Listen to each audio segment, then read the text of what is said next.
Au cœur de l'Europe de l'Est déchirée par le conflit, une histoire captivante se déroule, attirant l'attention du monde par son intensité et son imprévisibilité.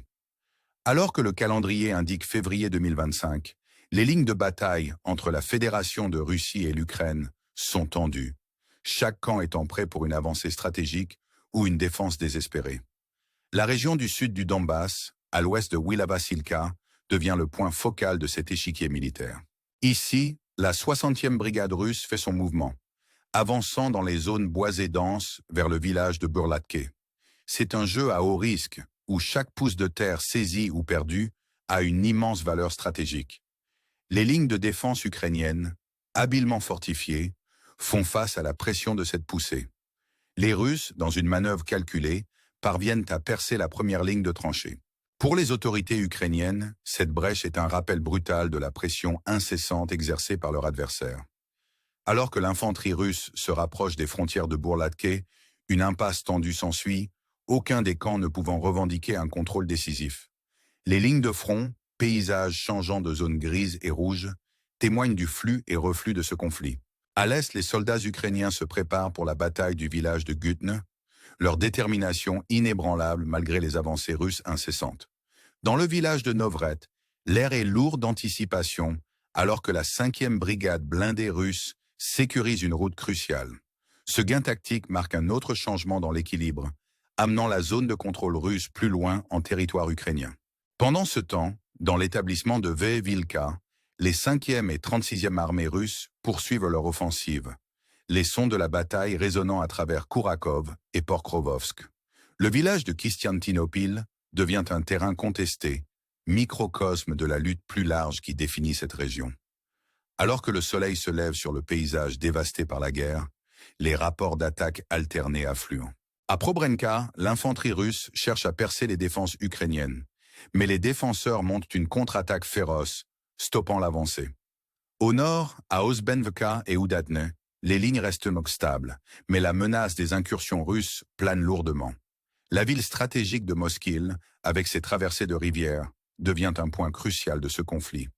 Les têtes de pont russes, longtemps en préparation, prennent forme, signalant un changement potentiel de tactique. Le village de Topoli, caché au milieu du chaos, se trouve au centre de ce pivot stratégique. Les images de drones capturent la réalité brutale de la guerre, alors que les troupes russes prennent position parmi les ruines. Les revendications de contrôle de ce village restent controversées, les deux parties luttant pour la domination. Pendant ce temps, à l'est de Oslikovo, les troupes aéroportées russes font sentir leur présence, tentant de capturer des territoires avec une précision audacieuse. C'est un théâtre de guerre où l'inattendu est la norme, et chaque mouvement est suivi d'une contre-mesure. Dans les cieux au-dessus de l'Ukraine, la guerre des drones s'intensifie. Le déploiement par la Russie de 162 drones, Shahid 136, marque une nouvelle phase dans ce conflit. Les défenses aériennes ukrainiennes s'efforcent d'intercepter ces menaces, parvenant à en abattre un nombre significatif.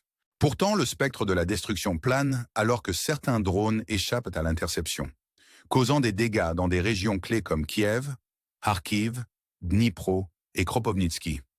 La ville de Borispil, prise entre deux feux, porte les cicatrices de cette attaque aérienne. Au milieu de ce chaos, la scène diplomatique internationale s'anime d'activité. Le président américain Trump fait les gros titres en annonçant de nouvelles négociations entre les États-Unis et la Russie. Se déroulant dans le contexte de l'Arabie saoudite, ces discussions portent l'espoir d'une percée potentielle. L'appel à la coopération entre Zelensky et Poutine résonne dans les couloirs diplomatiques, une lueur d'espoir au milieu des ténèbres. La perspective d'un cessez-le-feu et d'un accord global est en jeu, une possibilité alléchante qui pourrait modifier le cours de ce conflit. Pourtant, les négociations ne sont pas sans complexité. Un accord sur les terres rares devient un point de discorde, les États-Unis poussant pour un accord impliquant des concessions économiques importantes de la part de l'Ukraine. Les termes proposés, rapportés par Reuters et Bloomberg, impliquent un flux substantiel de revenus ukrainiens vers un fonds commun, prétendument pour des efforts de reconstruction. Cependant, le gouvernement ukrainien, méfiant des implications potentielles, cherche à renégocier ces termes. Le président Zelensky, naviguant dans ces eaux diplomatiques tumultueuses, pèse soigneusement les options. Les révisions envoyées à Washington signalent une approche nuancée, cherchant à équilibrer les intérêts nationaux avec le besoin pressant de soutien international. Le New York Times éclaire les complexités de cet accord, mettant en lumière les enjeux de cette négociation à haut risque. Alors que nous réfléchissons à ces événements en cours, on ne peut s'empêcher de s'interroger sur l'avenir. Les négociations ouvriront-elles la voie à une nouvelle ère de paix, ou le conflit continuera-t-il à s'intensifier, entraînant plus d'acteurs dans son vortex? Alors que le monde regarde, les décisions prises dans les semaines à venir se répercuteront bien au-delà des frontières de l'Europe de l'Est. Cette narrative, riche en drames et pleine d'incertitudes, nous invite à rester informés, à nous engager et à influencer le discours. Alors que l'histoire se déroule, nous nous sentons attirés par ses complexités, impatients de voir comment elle façonnera le monde dans lequel nous vivons. Ainsi, tandis que nous vous disons au revoir pour le moment, nous vous invitons à nous rejoindre dans ce voyage, à aimer, vous abonner et rester à l'écoute pour le prochain chapitre de cette saga captivante. Alors que le récit se déroule, l'air est chargé de tensions et d'anticipation. Le conflit entre la Fédération de Russie et l'Ukraine est devenu un point central pour les stratèges géopolitiques et les observateurs du monde entier. Au milieu de cette situation volatile, la région du sud du Donbass se dresse comme un témoignage de la lutte en cours, où la 60e brigade russe tente de se tailler des avantages stratégiques. Leurs avancées à travers les forêts denses vers Bourlatke sont marquées par la détermination et une poussée implacable contre les défenses ukrainiennes fortifiées. Les tranchées, autrefois des barrières formidables, sont maintenant percées, témoignant des engagements féroces qui se sont déroulés. Les autorités ukrainiennes, toujours vigilantes, surveillent de près ces développements, comprenant les implications de chaque changement territorial. Le village de Bourlatke, pris entre deux feux, devient un symbole de résilience au milieu du chaos. Alors que l'infanterie russe s'approche, la situation reste fluide, le contrôle étant contesté et les lignes de front constamment redessinées. Cet environnement dynamique est reflété à l'est, où le village de Gutne devient l'épicentre d'un conflit intense. Les soldats ukrainiens, leur détermination inébranlable, se préparent aux défis posés par les avancées russes. L'importance stratégique de Gutne n'échappe à aucun des camps, chacun manœuvrant pour exploiter les vulnérabilités et obtenir un avantage. Pendant ce temps, dans le village de Novray, les routes stratégiques deviennent la scène d'engagement tactique, la 5e brigade blindée russe sécurisant des voies vitales. Ces mouvements ne sont pas sans conséquences, car ils modifient l'équilibre des forces, impactant le paysage stratégique plus large. Dans le village de Vevilka, les 5e et 36e armées russes poursuivent leur offensive, testant la résistance des défenses ukrainiennes. Alors que les sons des tirs d'artillerie résonnent à travers Kourakov et Pokrovsk, le village de Kistiantinopil émerge comme un terrain contesté, reflétant la lutte plus large qui définit ce théâtre de guerre. Au milieu de ces développements, les rapports d'attaque alternés et de contre-attaque peignent un tableau vivant du conflit en cours. À Probrenka, l'infanterie russe cherche à percer les lignes ukrainiennes pour être accueillie par une résistance féroce. Les forces ukrainiennes, indomptables, montent des contre-attaques qui arrêtent l'avancée russe, créant une impasse qui souligne la détermination des deux camps.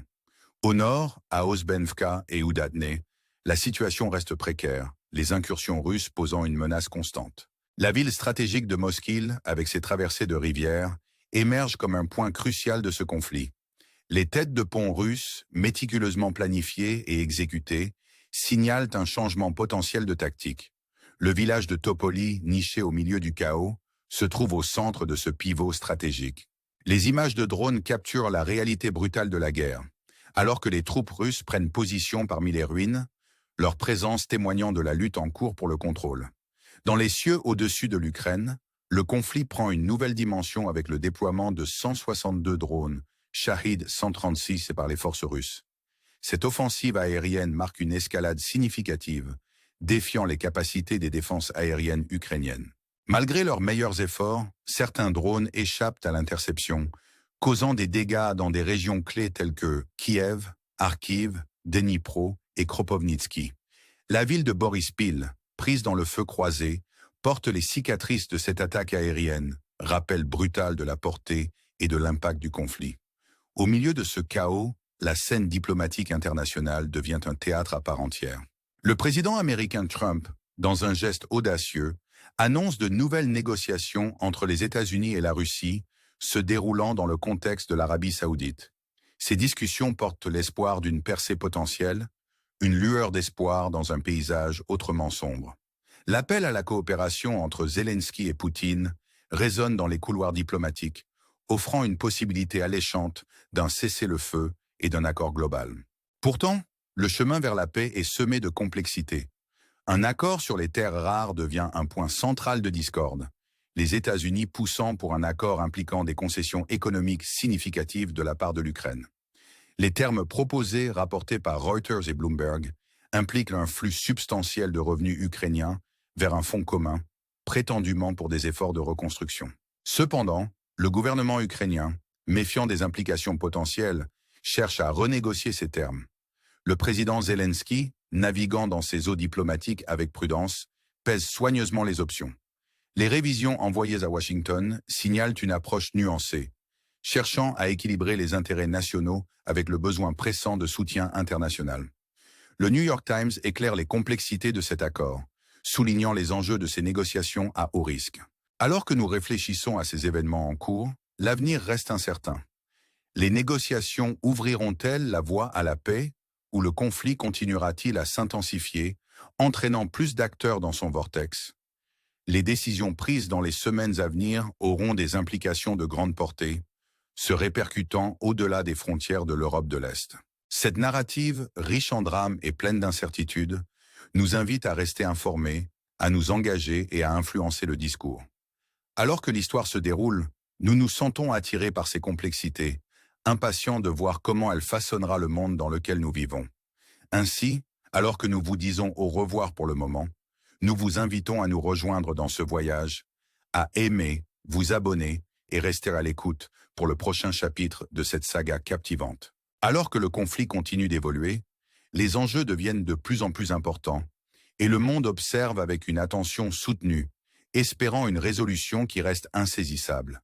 Les événements qui se déroulent en Europe de l'Est ont captivé l'attention internationale, alors que la Fédération de Russie et l'Ukraine s'engagent dans une lutte de haute intensité pour le contrôle et l'influence. La région du sud du Donbass reste un point chaud critique, la 60e brigade russe réalisant des avancées stratégiques vers le village de Burlatki. Les lignes de défense ukrainiennes, bien que redoutables, font face à une pression incessante de la part des forces russes déterminées à saisir chaque avantage possible.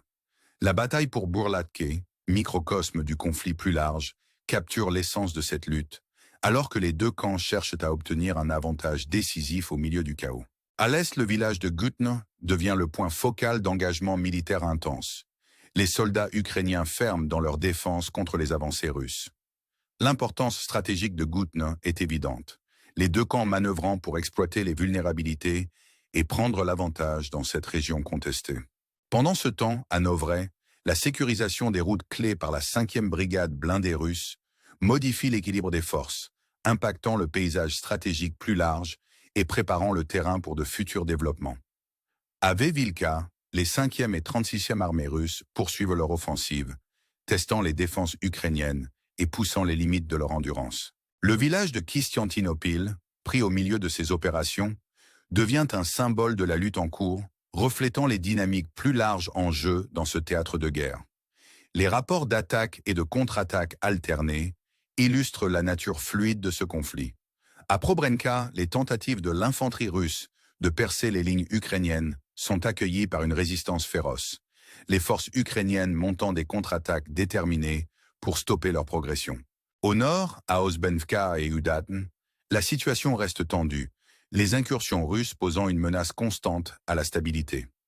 La ville stratégique de Moskil, avec ses traversées de rivières, émerge comme un point d'intérêt critique. Les têtes de pont russes, méticuleusement planifiées et exécutées, signalent un potentiel changement de tactique avec le village de Topoli au centre de ce pivot stratégique. Les images de drones capturent la réalité brutale de la guerre. Alors que les troupes russes établissent des positions parmi les ruines, leur présence témoignant de la lutte en cours pour le contrôle. Dans les cieux au-dessus de l'Ukraine, le conflit prend une nouvelle dimension avec le déploiement de 162 drones Shahid, 135 par les forces russes. Cette offensive aérienne défie les défenses aériennes ukrainiennes, certains drones parvenant à échapper à l'interception et causant des dégâts dans des régions clés telles que Kiev, Kharkiv, Dnipro et Kropyvnytsky. La ville de Borispil, prise dans cette attaque aérienne, porte les cicatrices de la portée et de l'impact du conflit. Au milieu de la tourmente, la scène diplomatique devient un théâtre à part entière, le président américain Trump annonçant de nouvelles négociations entre les États-Unis et la Russie. Se déroulant dans le contexte de l'Arabie saoudite, ces discussions portent comme l'espoir d'une percée potentielle, une lueur d'espoir au milieu du conflit en cours.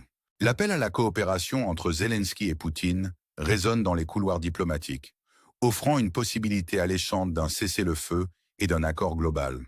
Cependant, le chemin vers la paix n'est pas sans ses défis. Un accord sur les terres rares devient un point central de discorde, les États-Unis poussant pour un accord impliquant des concessions économiques significatives de la part de l'Ukraine. Les termes proposés, rapportés par Reuters et Bloomberg, impliquent un flux substantiel de revenus ukrainiens vers un fonds commun, prétendument pour des efforts de reconstruction.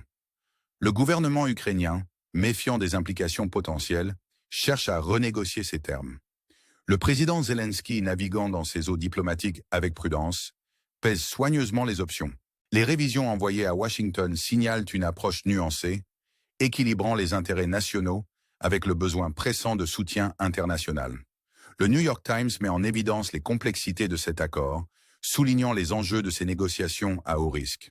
Alors que nous réfléchissons à ces événements en cours, le chemin à suivre reste incertain.